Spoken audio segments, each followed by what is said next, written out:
அண்டி பொழைக்கிறதுக்கோ இல்ல இந்த அடிமையா இருக்கிறதுக்கால உங்களுக்கு இந்த விஜய் பிடிக்கும்ன்றது உண்மைனா சத்தியம்னா நடக்க போறது வெறும் எலெக்ஷன் கிடையாது. இது ஒரு முழிச்சிட்டு இருக்கும் போது முழியை தோண்டி எடுத்துட்டு போற கூட்டம். அப்ப முக்கியம் பகிலே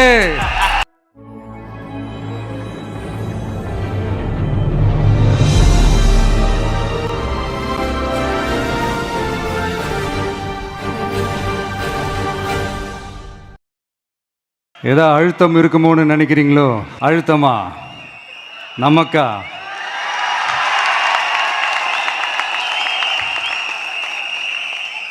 இந்த அழுத்தத்துக்கெல்லாம் அடங்கி போற ஆளா இந்த ஆளு?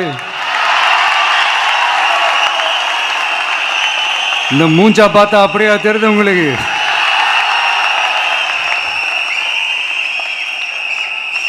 அதனால அப்படியெல்லாம் நடக்காது. அதுவும் முக்கியமா நம்ம கிட்ட அதெல்லாம் நடக்கவே நடக்காது. ஆனா அழுத்தம் இருக்குதான்னு கேட்டீங்கன்னா இருக்குது. அது நான் இல்லைன்னு சொல்ல வரல. நமக்கு இல்லை, மக்களுக்கு. தமிழ்நாட்டை இதுக்கு முன்னாடி ஆண்டவங்களும் சரி பாஜகவுக்கு அடிமையாக தான் இருந்திருக்கிறாங்க. ஸோ அவங்கள நம்பியும் ஒரு பிரயோஜனமும் இல்லை. இப்போ ஆண்டுகிட்டு இருக்கிற இந்த திமுக அரசாச்சும் நமக்கு ஏதாவது செய்வாங்கன்னு பார்த்தா இவங்களும் அவங்கள மாதிரியே தான். இன்னும் சொல்ல போனால் ஒரு படி மேலே, இன்னும் மோசம். அவங்களாச்சும் நேரடியாக சரண்டர் ஆகி இருப்பாங்க, இவங்க மறைமுகமாக சரண்டர் ஆகி இருக்கிறாங்க. அவ்வளோதான் வித்தியாசம். அதனால நீங்கள் பார்த்தீங்கன்னா அவங்களோட அந்த வேஷம் கலைஞ்சிடக்கூடாதுன்றதுக்காக இந்த கலர் கலராக கவர்ச்சிகரமான இந்த அறிவிப்புகள்லாம் வெளியிடுறாங்க. நோட்டீஸ் பண்ணியிருப்பீங்கன்னு நினைக்கிறேன். இவங்க எல்லாரும் இப்படியே இருக்கிறாங்களே, நமக்காக உண்மையாக உழைக்கிறதுக்கு யாராச்சும் வந்துட மாட்டாங்களா அப்படின்னு மக்கள் ஒரு விதமான அதை வெளியில் சொல்ல முடியாத ஒரு அழுத்தத்தில் இருக்கிற நேரம் இது. மாற்றி மாற்றி ஓட்டு போட்டு ஏமாந்து அவங்க இப்போ நம்மளை நம்புகிறாங்க. நம்மளுடைய இந்த தமிழக வெற்றி கழகத்தை இந்த விஜய் கூட நிற்பான்னு நம்புகிறாங்க.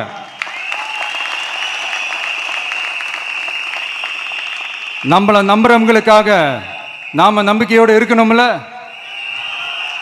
அப்படின்னா இது முக்கியமான மிக மிக மிக முக்கியமான ஒரு காலகட்டம் தானே. அதனால தான் அவ்வளோ அழுத்தமாக நான் சொன்னேன். இந்த தேர்தல், இந்த கூட்டணி, இதெல்லாம் பற்றி நிறைய இந்த ஹேஷியங்கள் ஜோஷியங்கள் எல்லாம் நடந்துக்கிட்டு இருக்கு இல்லையா? என்னப்பா இந்த விஜய் இப்போ தான் வந்திருக்கிறாரு, இவர் கூடலாம் யார் வரப்போகிறா, அவங்க வரமாட்டாங்க, இவங்க வரமாட்டாங்க, அப்படி இப்படின்ட்டு நம்மளை பற்றி ஒரு அண்டர் எஸ்டிமேட் பண்ணிகிட்டு இருக்காங்களே. அதுனா நமக்கு புதுசாக என்ன? 30 வருஷமாக நம்மளை அண்டர் எஸ்டிமேட் பண்ணிட்டு தான் இருக்கிறாங்க. ஆனால் மக்கள் கரெக்டாக நம்மளை எஸ்டிமேட் பண்ணி ரொம்ப அழகாக, ரொம்ப அக்கறையாக, ரொம்ப தெளிவாக, ரொம்ப தீர்க்கமாக நமக்குன்னு ஒரு இடத்த கொடுத்துருக்குறாங்கல்ல. எப்படி? என் கேரியரின் உச்சமான ஒரு இடத்த கொடுத்துருக்குறாங்கல்ல. அதை இந்த நாடே பார்த்துக்கிட்டு இருக்குல்ல. ஏன் அப்படி எனக்கு அந்த இடத்த கொடுக்கணும்? ஏன்னா இந்த விஜய் நம்ம பிள்ளையாச்சே, நம்ம அண்ணனாச்சே, நம்ம தம்பியாச்சேன்னு சொல்லி அவங்க மனசில் அப்படி தோணுது. அதனால தான் நமக்கு அப்படி ஒரு இடத்த கொடுத்து உள்ளன்போடு அள்ளி நம்மளை அரவணைச்சிக்கிட்டு இருக்கிறாங்க. அப்படி நம்மளை நம்புறவங்களுக்காக நாம் உழைக்கிறதே அது ஒரு பழக்கமாகி இப்போ அதுவே என்னுடைய ஒரு ஒரிஜினல் கேரக்டராகவே மாறிடுச்சு. இத்தனை வருஷமாக இருக்கிற அந்த உழைக்கிற குணம் அது எப்படி மாறும்? அதெல்லாம் மாறவே மாறாது. அரசியலுக்கு வந்ததுக்கு அப்புறமும் சரி, ஆட்சி அதிகாரத்துக்கு வந்ததுக்கு அப்புறமும் சரி, ஒன்னே ஒன்று சொல்ற, எழுதி வச்சுக்கோங்க. இதுக்கு முன்னாடி இருந்தவங்க மாதிரியோ இல்லை இப்போ இருக்கிறவங்க மாதிரியோ ஊழல் செய்யவே மாட்டான்.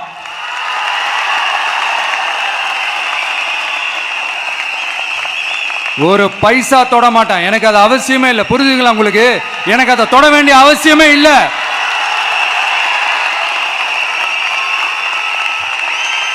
ஒரு துளி ஊழல் கரை கூட படியவே படியாது, படியவும் விட மாட்டான். நீங்க கேட்கலாம், இது என்ன சினிமாவா? இதன முதல்வன் படமா? ஒரே நாள்ல வந்து இவர் எல்லாத்தையும் கிளீன் பண்ணிடுவாரான்னு நீங்க கேட்கலாம். ஓகே, பிராக்டிகலா அது பாசிபிள் இல்லதான். But it is a process, right? It is a process. இப்படி எதுக்குமே ஆசைப்படாத ஒருத்தன் அரசியலுக்கு வர்றான் அப்படின்னா, அவன் கண்ணு முன்னாடி ஏதாவது ஒரு தப்பு நடக்குது அப்படின்னா, அவன் கண்ணு முன்னாடி ஏதாவது இந்த மாதிரி ஒரு ஊழல் நடக்குது அப்படின்னா, அதை பார்த்துக்கிட்டு அவன் சும்மா இருப்பான்னு நினைக்கிறீங்க?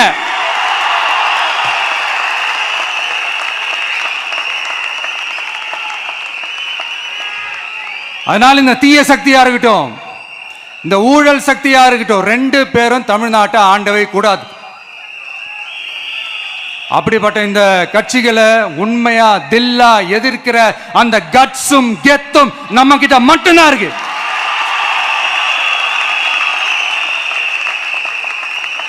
அதனால நீங்க என்ன சூழ்ச்சி நம்ம மேல பண்ணாலும், என்ன அழுத்தம் நீங்க கொடுத்தாலும், இந்த அடங்கி போறதுக்கோ, இந்த அண்டி பொழைக்கிறதுக்கோ, இல்ல இந்த அடிமையா இருக்கிறதுக்கால நாம அரசியலுக்கு வரல. என் மண்ணுக்கும் மக்களுக்கும் யார் என்ன தீங்கு செஞ்சாலும் அதை எதிர்த்து அவங்க கிட்ட இருந்து நம்ம மக்களை பாதுகாக்கிறதுக்காக தான் நம்ம அரசியலுக்கே வந்திருக்கிறோம். அண்ட் முக்கியமா தோழர்களே, மக்களுக்கு என் மேல மட்டும் நம்பிக்கை இருந்தா அது பத்தாது. என் கூட டிராவல் பண்ற என்னோட எல்லா தோழர்கள்கிட்ட அந்த நம்பிக்கை வரணும். அந்த நம்பிக்கை இல்லைன்னு நான் சொல்ல வரல, இருக்குது. ஆனா அதை தொடர்ந்து இருக்கிற மாதிரி நீங்க எல்லாம் நடந்துக்கணும். தப்பு பண்ண யாரா இருந்தாலும் தப்பிக்கவே முடியாதுன்ற அந்த ஒரு பயம் இருக்கணும். எல்லாரும் உங்களை தான் கேட்கிறேன், எல்லாரும் உண்மையா உழைப்பீங்கல்ல?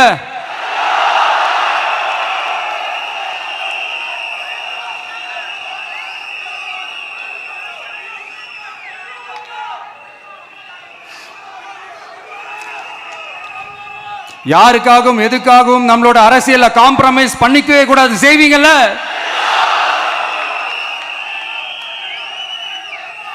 அண்ட் தயவு செஞ்சு எல்லாரும் கொஞ்சம் ஒற்றுமையா இருந்து சேர்ந்து உழைச்சி ஜெயிப்பீங்கல்ல? சரி, நமக்காக நம்ம மக்கள் கண்டிப்பா ஓட்டு போட்டு ஜெயிக்க வைப்பாங்க, அதில் எந்த மாற்று கருத்துமே கிடையாது. அப்படி ஜெயிக்கிறதுக்காக நாம் என்ன செய்ய போறோம்? மக்களிடம்னு செல்னு அறிஞர் அண்ணா அவர்கள் சொன்னதை ரொம்ப டீப்பாக சின்சியராக அடாப்ட் பண்ணுறதோட மட்டும் இல்லாமல் நம்மளோட அரசியலில் அதை செயல்படுத்தணும். அதுதான் முக்கியம். ஏன்னா இப்போ அரசியலில் இருக்கிறவங்க அண்ணாவை மறந்துட்டாங்க. அண்ணா ஆரம்பித்த கட்சியும் அண்ணாவை மறந்து சுயநலமாக மாதிரி பல வருஷம் ஆச்சு. அண்ணா பேரில் இருக்கிற கட்சியும் அவரை மறந்து பல வருஷம் ஆச்சு. ஆனால் நாம் அவரை மறந்துடக்கூடாது. மக்கள்கிட்ட போகணும், மக்களோட மக்களாகவே இருக்கணும், மக்களுக்காகவே இருக்கணும். அதுக்காக நாம் என்ன செய்ய போகிறோம், என்னெல்லாம் செய்ய போகிறோம், அதுக்காக தான் இந்த மீட்டிங். ஆரம்பிக்கலாமா? இந்த ரெண்டு கட்சிகள், ஆண்டு கட்சியா இருக்கட்டும், இப்போ ஆள்ற கட்சியா இருக்கட்டும், அவங்கள பொறுத்த வரைக்கும் பூத்துனா என்ன தெரியும்ல? அவங்கள பொறுத்த வரைக்கும் பூத்துனா கள்ள ஓட்டு போடுற இடம். ஆனா நமக்கு, நம்ம டிவிகேவுக்கு அது ஒரு ஜனநாயக கூடம். அங்க ஜனநாயகம் திருடுறாம நம்ம பார்த்துக்கணும்.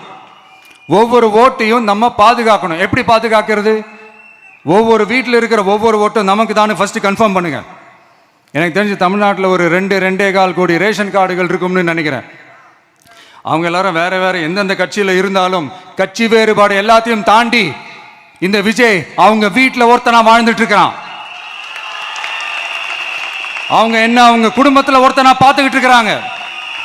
அதனால இந்த கட்சி கிச்சி எல்லாத்தையும் தாண்டி இந்த விஜய் கூட நிக்கணும்னு முடிவு பண்ணிட்டாங்க. அதனால அப்படி முடிவு பண்ண அவங்கள பாதுகாப்பா பூத்துக்கு கூட்டிட்டு வாங்க. நம்மளோட இந்த விசில் சின்னத்துக்கு ஓட்டு போட வைங்க.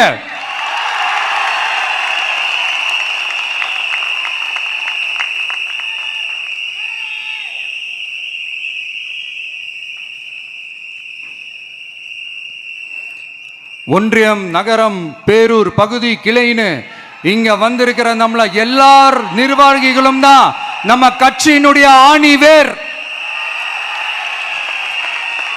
நீங்க எல்லாரும் சுதந்திரமா செயல்படணும், சுதந்திரமா செயல்பட விடணும்.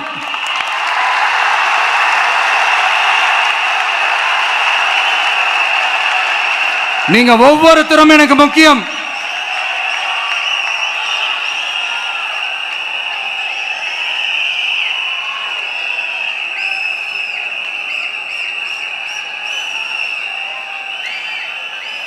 நீங்க தான் நம்மளுடைய இந்த BLAs பூத் லெவல் ஏஜென்ட்ஸோட களத்தில் நின்று வேலை பார்க்க போற ஃப்ரண்ட் லைன் வாரியர்ஸ்.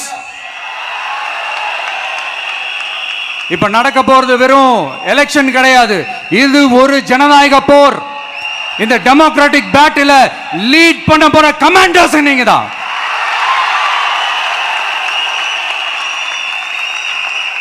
நான் ஏன் இது எவ்வளவு ஸ்ட்ரெஸ் பண்ணி சொல்றேன் அப்படின்னா, இந்த தீய சக்தி எப்படி, இந்த தீய சக்தியோட தில்லு முள்ளுலாம் உங்களுக்கே நல்லா தெரியும். முழிச்சிட்டு இருக்கும் போது முழியை தோண்டி எடுத்துட்டு போற கூட்டம். அதனால கொஞ்சம் ஜாக்கிரதையா இருக்கணும். நம்ம எலெக்ஷனுக்கு இன்னும் 3 மாசம் தான் இருக்குது, அவ்வளவு கூட இல்லைன்னு நினைக்கிறேன். இந்த 3 மாசத்துல நீங்க செய்ய போற அந்த களப்பணியில தான் நம்மளுடைய வெற்றியே இருக்குது. உங்களுக்கு இந்த விஜய் பிடிக்கும்ன்றது உண்மைனா, சத்தியம்னா, உங்களோட உழைப்புல அதை காட்டுங்க. அப்புறம் நாங்க அறிவிக்க போற வேட்பாளர்களுக்கு நீங்க உங்களுடைய முழு ஒத்துழைப்பை நீங்க கொடுக்கணும். கொடுப்பீங்க தானே?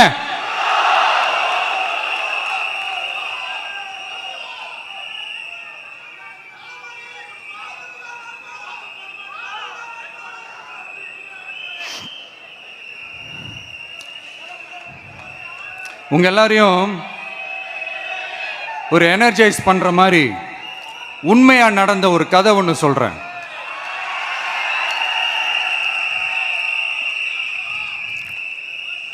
சொந்த நாட்டையே ஒரு கூட்டம் அபகரிக்குது. சொந்த நாட்டிலேயே இருக்க முடியாத அளவுக்கு ஒரு நெருக்கடி ஏற்படுது. ஸோ வேற வழி இல்லாமல் அந்த நாட்டை விட்டே வெளியே போய் வேற ஒரு இடத்துக்கு போய் காடு மலை அப்படி இப்படின்னு சுற்றி மறைஞ்சு வாழ வேண்டிய ஒரு சூழ்நிலை ஏற்படுது. என்னடா இப்படியே ஓடிக்கிட்டு இருக்குமேன்னு சொல்லிட்டு தன்னோட நட்பு சக்திங்க கிட்ட பேசி ஒரு பெரும் படையை திரட்டிக்கிட்டு அதிரடியாக ஒரு போரை நடத்தி அந்த நாட்டையே திருப்ப மீட்டு எடுத்தது யார் தெரியுமா? நம்ம கொள்கை தலைவர்களை ஒருத்தரான ராணி வேலு நாச்சியார் அவர்கள் தான். அவங்களுக்கு அந்த நட்பு சக்தியா கூட இருந்து உழைச்சது சின்ன மருது, பெரிய மருது, சையது கார்கின்னு சொல்லிட்டு அந்த 3 பேரும் தான். ஆங்கிலேயர் படை, ஆற்காட்டு படை மாதிரி அந்த 2 பெரும் படையை அடிச்சு துவம்சம் பண்ணிட்டு அந்த நாட்டையை திருப்பி மீட்டு எடுத்தது வேலு நாச்சியார். அன்னைக்கு இருந்த ஆங்கிலேயர் படை, ஆற்காட்டு படை மாதிரி இன்னைக்கு என்னென்ன படை இருக்குதுன்னு உங்க எல்லாருக்குமே நல்லா தெரியும்.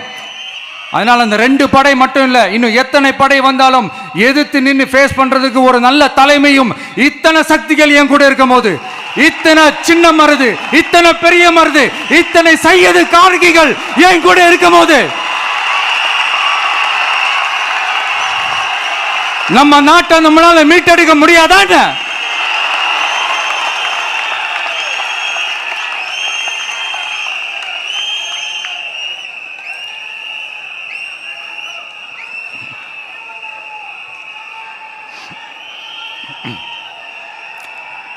அதுவும் இந்த படை, நம்மளுடைய இந்த டிவிகே படை, நட்பு சக்தி இருந்தாலும் இல்லைனாலும் தனியாவும் நின்று கெத்தா ஜெயிக்கிற அளவுக்கு ஒரு மிகப்பெரிய படை. அதுலயும் ரொம்ப முக்கியமா இன்னைக்கு இந்த கூட்டத்துக்கு வரலனாலும் நான் அந்த போர்ல நடந்த அந்த கதை மாதிரி கட்ஸான குயில்கள் நிறைந்த பெண்கள் படையும் நம்மளோட இருக்கிறாங்க. அந்த பெண்கள் படையை பார்த்துதான் அரசியல் அரங்கமே அதிர்ந்து போயிருக்குது. அதனால எல்லாரும் ஒரு நிமிஷம் எனக்காக எந்திரிச்சு நில்லுங்களேன் ப்ளீஸ். நான் சொல்றதை கொஞ்சம் ரிப்பீட் பண்ணுங்க. இந்த 2026 சட்டமன்ற தேர்தல்ல நாம எல்லாரும் உண்மையாக உழைப்போம், சத்தியமாக உழைப்போம், உறுதியாக உழைப்போம், ஒற்றுமையாக உழைப்போம். Thank you. Please sit down.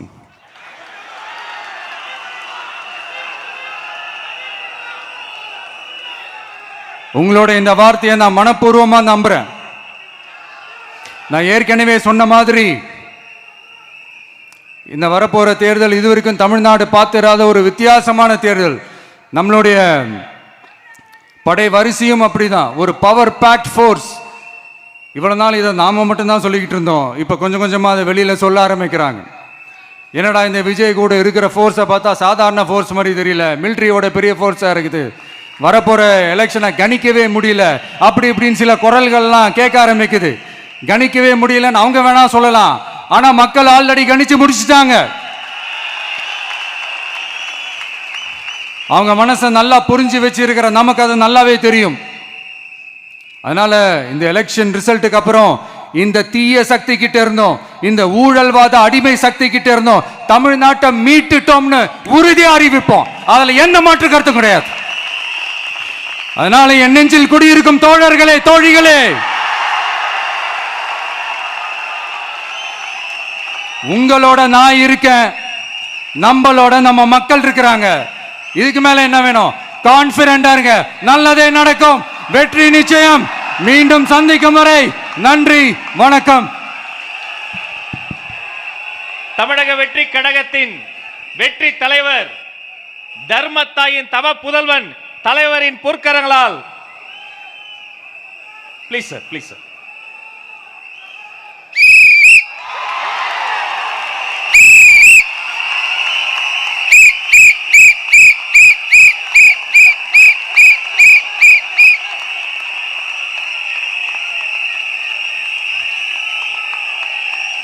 நம்ம சின்னம் உங்கள் சின்னம், நம்மளுடைய வெற்றி சின்னம் விசில்.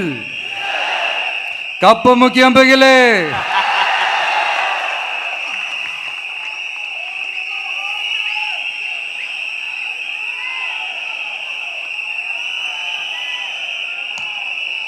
நம்முடைய வெற்றி சின்னத்தை வரலாறு படைக்க போகிற தமிழக வெற்றி கழகத்தின் சின்னத்தை வெற்றி தலைவர் அவர்கள் இப்போது உங்கள் முன்னால் இதோ அறிமுகம் செய்கிறார்.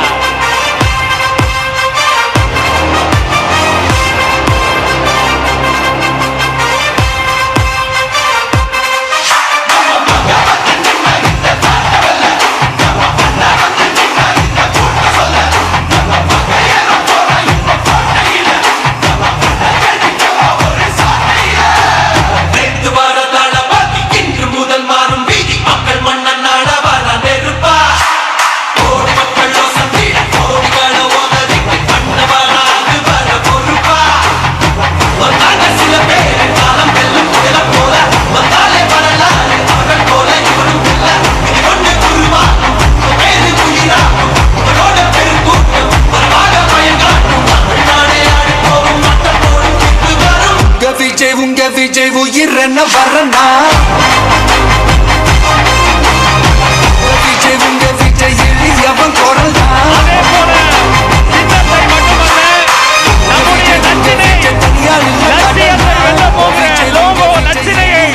வெற்றி தலைவர் இதோ அறிமுகம் செய்கிறார். வீட்டுக்கு வீடு, வீதிக்கு வீதி, ஊர் முழுக்க உலகம் முழுக்க புதிய சரித்திரம் படைக்க போகிற தமிழக வெற்றி கழகத்தினுடைய தேர்தல் பரப்புரை லட்சினை வெற்றி சின்னம் விசையோடு இதோ